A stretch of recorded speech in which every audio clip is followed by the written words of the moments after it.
जर वय 25 ते 30 वयोगटात आहे आणि जर तुम्हाला इथून 25 वर्षांनंतर म्हणजेच तुमच्या वयाच्या 50 ते 55च्या स्केलमध्ये जर 3 लाख रुपये महिना पेन्शन मिळायला स्टार्ट झाली तर मजा येऊन जाणार ना.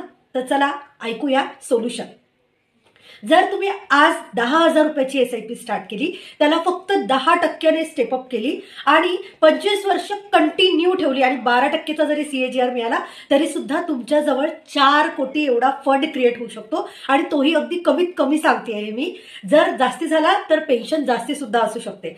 4 करोडला SWP मध्ये शिफ्ट करू आणि त्या SWP मधून 3 लाख रुपये महिना पेन्शन घेऊन तुम्ही लाईफ लॉंग एन्जॉय करू शकता. तर जर तुम्हाला हे सोल्युशन आवडलं आहे तर मित्रांनो मला फॉलो करायला विसरू नका, इतरांना ही रील शेअर करायला विसरू नका आणि दिलेल्या नंबरला कॉन्टॅक्ट करून माझं गायडन्स घ्यायला विसरू नका. आणि SIP स्टार्ट करण्याकरिता कुठले फंड्स योग्य राहतील ते माझ्याकडनं नक्की जाणून घ्या. थँक्यू.